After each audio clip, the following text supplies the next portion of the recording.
दोस्तों, इस वीडियो को आप ज़रूर देखिए क्योंकि इस वीडियो में मैं आपके लिए बहुत अच्छी जानकारी लेकर आया हूं और ये जानकारी आपके ज़रूर काम आएगी। जो युद्ध चल रहा है ईरान और इजराइल का, इसके बारे में जानना बहुत ज़रूरी है कि ये लड़ाई हक की है या फिर मुसलमानों को मिटाने की। अस्सलाम वालेकुम मेरे दोस्तों, मैं सलीम अहमद। चलिए हम बात करते हैं ईरान और इजराइल युद्ध की।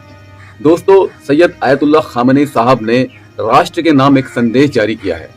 इस संदेश में उन्होंने कहा है कि मैं 86 साल का बूढ़ा इंसान हूं, मैं कुर्सी से उठ नहीं सकता हूं। ये लड़ाई जो ईरान और इजराइल के दरमियान चल रही है, ये हक की लड़ाई है, इंसाफ की लड़ाई है। आप सभी ने देखा कि किस तरह से इस शैतान इजराइल ने अमेरिका का साथ लेते हुए गाजा में निर्दोष मुसलमानों को मारा, बच्चों को मारा, जवानों को मारा। कितना बड़ा जेनोसाइड किया इसने।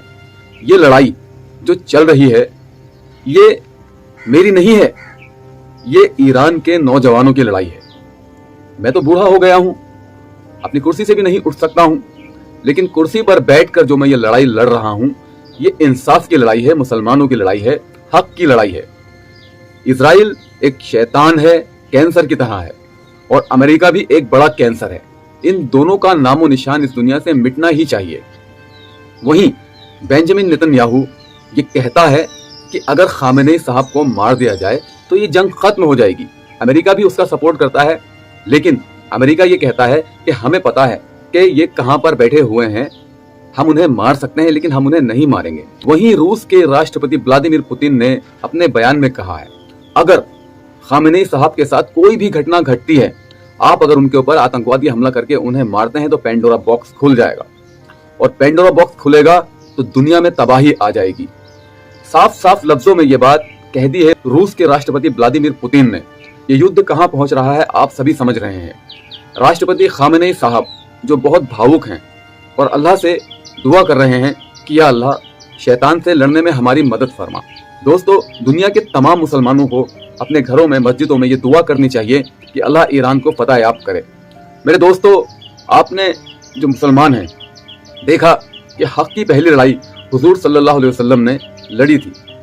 उसमें 313 सहाबी आपके साथ में थे। जंगे बद्र का मैं जिक्र कर रहा हूं। 313 सहाबी और 1000 काफिर जो ढोल नगाड़ों के साथ डांस करते हुए आ रहे थे और कह रहे थे कि इन 313 को तो हम मार देंगे आसानी से। उस वक्त हमारे नबी ने अल्लाह से दुआ मांगी थी कि या अल्लाह, ये 313 लोग आज अगर ये हार गए जंग में और ये भूखे हैं, इनके पास कपड़े नहीं हैं, इनके पास हथियार नहीं है, बस इनके पास ईमान की ताकत है, तेरे नाम पर लड़ने जा रहे हैं, मिटने जा रहे हैं। आज अगर ये मिट गए, आज अगर ये खत्म हो गए, तो तेरे इस्लाम का नाम लेने वाला क़यामत तक दुनिया में कोई नहीं होगा। अल्लाह को प्यार आ गया अपने नबी के ऊपर, और अल्लाह के नबी के साथ अल्लाह ने फरिश्तों की फौज कर दी। उस फरिश्तों की फौज के साथ मिलकर इन ईमान वालों ने उन लोगों का क्या हश्र किया, ये मौजूद है हदीस की किताबों में। दोस्तों, खामेनी साहब भी अकेले हैं, लेकिन अब वो अकेले नहीं हैं। पड़ोसी देश इराक में जुम्मे के दिन नमाज के बाद बहुत बड़ा हुजूम इकट्ठा हो गया और खामेनी साहब के सपोर्ट में नारे लगाए और इजराइल और अमेरिका का विरोध किया। मुसलमान अब धीरे धीरे एक प्लेटफॉर्म पर आ रहे हैं, आना भी चाहिए। दोस्तों, आप देख रहे होंगे कि नेतन्याहू के जैसे शैतान दुनिया भर में मौजूद हैं, हमारे भारत में भी मौजूद हैं। झूठी झूठी खबरें भी सुनकर खुश हो जाते हैं क्योंकि मुसलमानों का दुश्मन है नेतन्याहू और अमेरिका, ये बात सभी जानते हैं। तो यहाँ के जो अंध भक्त हैं उनके लिए तो नेतन्याहू भगवान की तरह है। उसे पूछते हैं I support Netanyahu, I support Israel, ये बातें खुलेआम हो रही हैं। लेकिन ईरान जो आज हक की लड़ाई लड़ रहा है, अल्लाह उसे फतहयाब कर रहा है।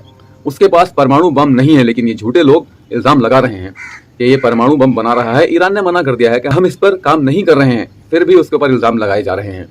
लेकिन दोस्तों, इजराइल का जो हाल है इससे पहले कभी नहीं हुआ। इजराइल के अंदर आज बिल्डिंगें जर्जर हालत में पड़ी हुई हैं, लोग भाग रहे हैं, जान बचा रहे हैं अपनी। जिस तरह भेड़ और बकरियां भागते हैं उस तरह सड़कों पर दौड़ लगा रहे हैं इजराइल के लोग ईरान के हमलों से बचने के लिए। लेकिन ईरान ऐसी जगह पर हमले नहीं कर रहा है जहां पर रिहाइश हो, औद्योगिक स्थानों को निशाना बना रहा है।